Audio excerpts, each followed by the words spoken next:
Thanks for making the Locked On Ole Miss podcast your first listen every day. We are free and available wherever you get your podcast, including YouTube. Do us a favor, subscribe to the channel, hit the bell, comment down below, and upvote the video itself. Also, join our Subtext community to where exclusive events like the live stream this past weekend is available to you as well. Pratt Rogers is joining us for a weekly segment. How you doing, Pratt? I'm doing great. Thanks for having me, Steven. How are you, buddy? Man, I'm doing outstanding. I mean, I hate that football is kind of ending for a little bit, but it was nice to have it around while we did.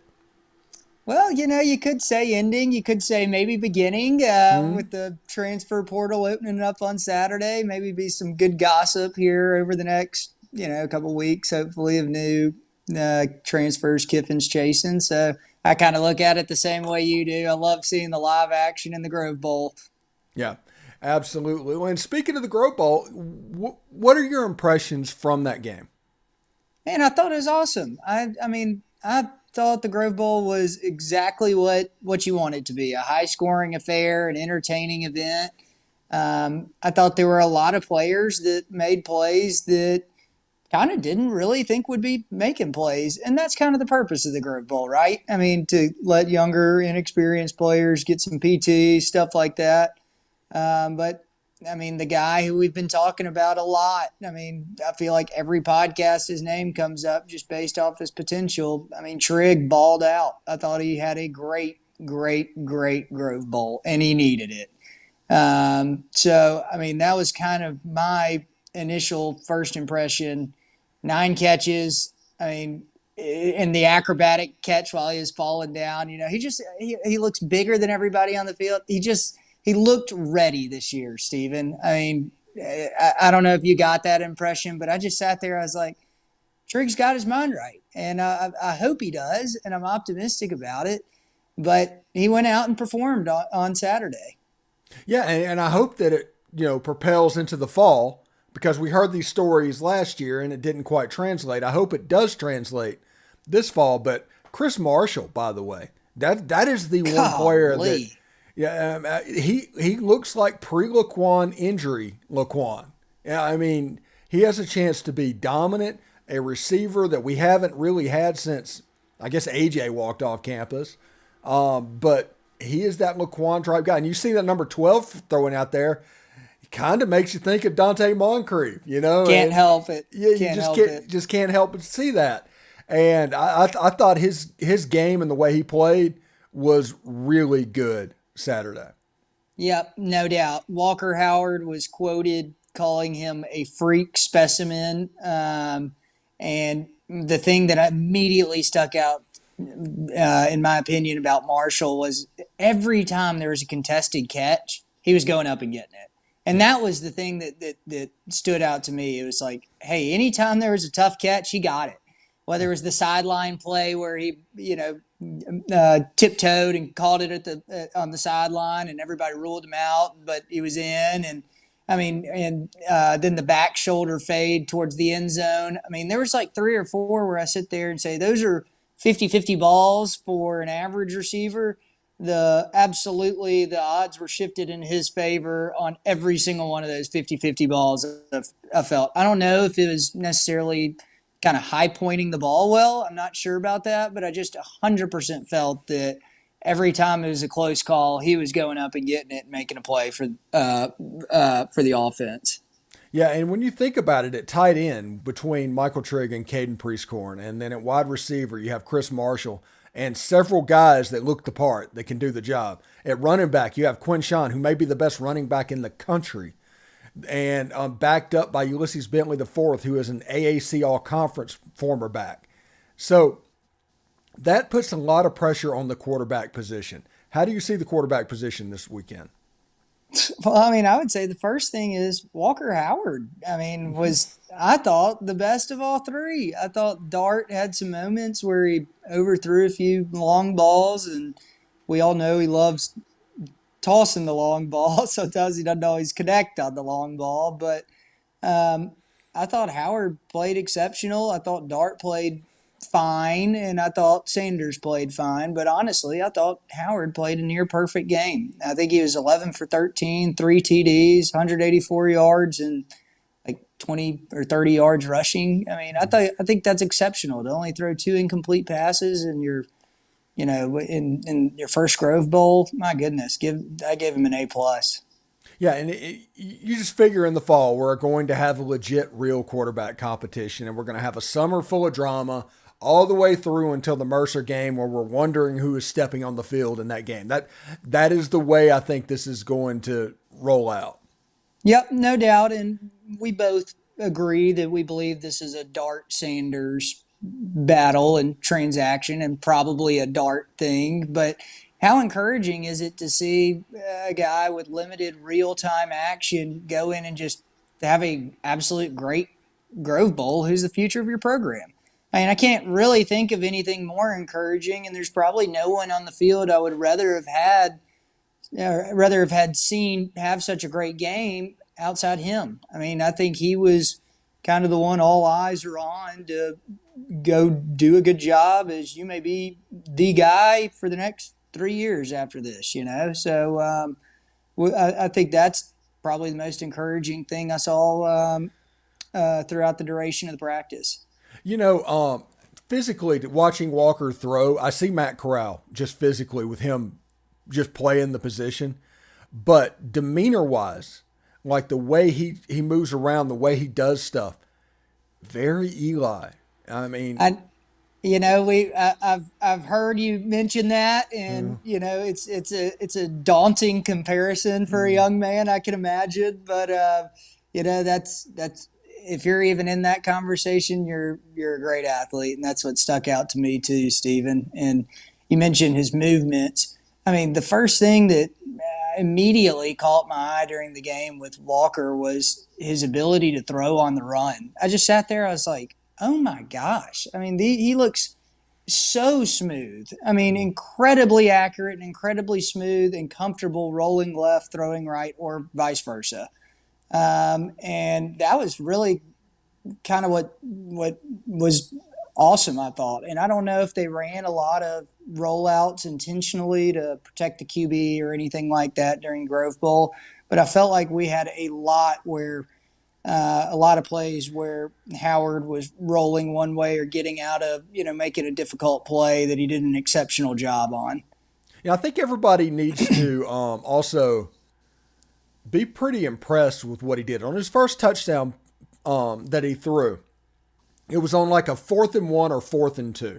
It was a very short yardage thing, and they called a hide play where the tight end goes from one side of the formation out to the flat on the other side, and it's supposed to be like a 3 or 4 yard completion to get the first down.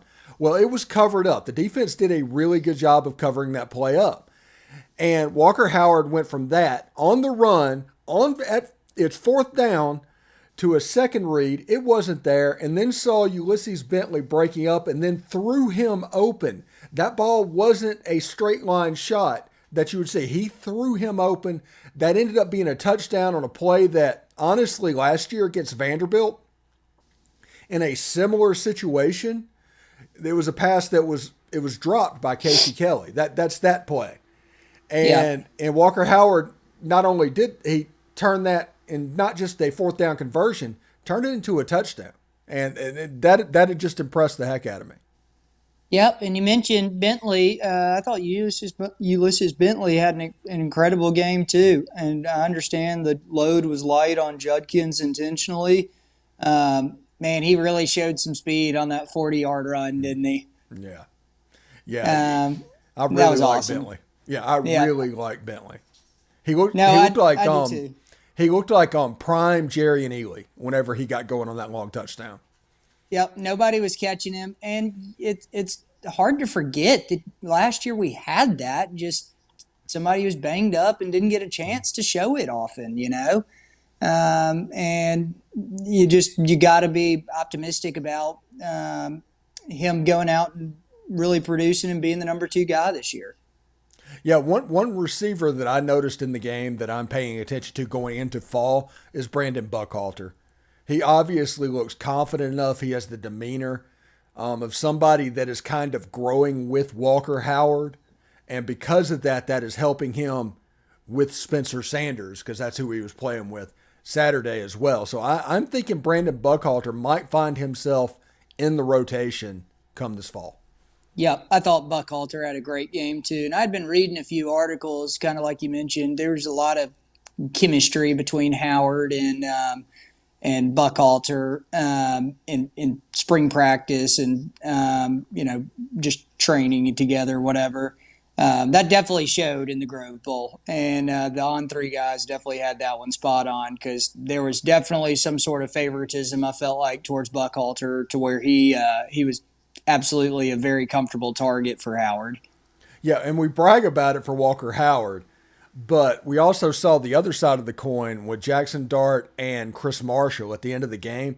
There was almost a Matt Corral, Elijah Moore relationship that happened on the last drive where every play he was essentially looking for him, and you saw the negative of that, and on the other side you see the positive of it. So it's a double-edged sword. For sure. And I'll ask you this. I thought Dart seemed a little upset with his performance until the fabricated ending of the game. I thought that, he probably threw 50% completion, something like that. And he seemed very calm, cool, collected, but I just felt like his demeanor was a little bit, I know I can do better than this sort of mentality. What'd you feel anything like that, or me kind of just reading too much into it? Yeah, I think you probably feel that way because I felt like he could have done better. I was expecting more out of Dart, honestly, even though, it's one practice. We don't know what the other 11 look like, but he did not use the middle of the field very well at all. He had one pass, I think, it was like 20 yards downfield. It wasn't like a typical over the middle type play, but he did complete one pass over the middle. But he didn't use it. It was still all outside the numbers, all outside. And I don't know if that is a personal preference thing, if he has trouble picking up linebackers and that makes him nervous about turning over the football. That I'm not 100% sure, but all I do know is this for sure. This offense will not be as good if they don't use the middle of the field. Yep, no, I agree with that, especially with the weapons that we should have in Prescorn and Trigg running, short intermediate routes. I think that we're underutilizing the skill set that we have if we can't throw the ball over the middle. So, that'll be very interesting to see. Yeah, and we'll have to wait until this fall and during the scrimmages, pay really close attention whether or not Jaxson Dart does that, because if it's more of the same and there's no development along that front, that is problematic for this offense, and the win total for this team this year is probably 7 wins if he does not use the middle of the field. If he uses the middle field, he unlocks the offense, and 8, 9, 10 wins is possible, but 7 wins is probably the ceiling if he doesn't use the middle of the field. Well, even if we can sort of incorporate the middle of the field, you kind of worry about the 7 wins as it is, just with Bama and Georgia, as we've mentioned on here before. Not an easy schedule next year in itself. So we really do have to be able to utilize the entirety of the field and use all our advantages when possible. And kind of like we were talking about Trigg and Prescorn. One player I was a little disappointed in probably was Prescorn. His brother was at the game. We've talked about on a prior podcast, Brady Prescorn, a very high 4-star tight end. And Caden Prescorn had 0 catches during the game. 0 targets, 0 catches. I didn't see him much at all. I don't know really what was up with that. I don't know if you have any insight that I missed, but I was pretty shocked to see that he just wasn't targeted much. And you would think, if anything, when his brother's in town and you're trying to impress a recruit, that he would be targeted a lot. We'd have a cool, play or two designed specifically for him. But didn't see that at all and was a little confused on that at a minimum. I think it all comes down to the Jaxson Dart middle of the field thing, honestly. On the other side, Michael Trigg caught 9 balls.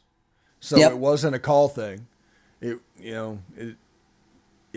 wasn't that. So I honestly think that this is a situation we need to talk about. And, tomorrow we're going to have Bill Flowers on the show, and I'm sure he is going to harp on this because Bill Flowers said he wanted to see three things from Jaxson Dart in the spring game and in his development as a whole.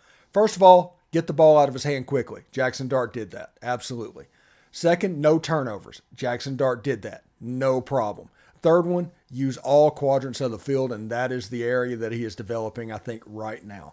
A lot of time, a lot of water to go under the bridge between now and the Mercer game. So he has a chance to get it right. But if the Mercer game looks like the Grove Bowl did and there's no movement, that's a problem for this offense because we have a chance. We have the ability to be an incredibly special outfit, but we need to be able to figure out a way to utilize it. No doubt. And it's easy for both of us to sit here and put the Grove Bowl under a microscope because it is, like we said, one practice and easy to say that that's a trend when it may not be yet, but it has the throwing over the middle, the non-throwing over the middle of the field has been an absolute thing over the last year.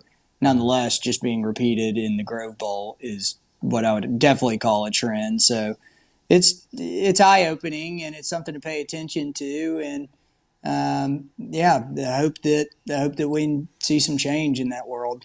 Yeah, lots of water to flow under the bridge before Mercer. So I'm not going to freak out about it yet. I just make a little mental note of what's going on in case this fall the same thing is happening still. All right, Pratt, let's do our players of the game, or your players of the game. Offensively, here are the rules. Only one of the two players can be a quarterback, but you have to pick two offensive players. Who are your players of the game?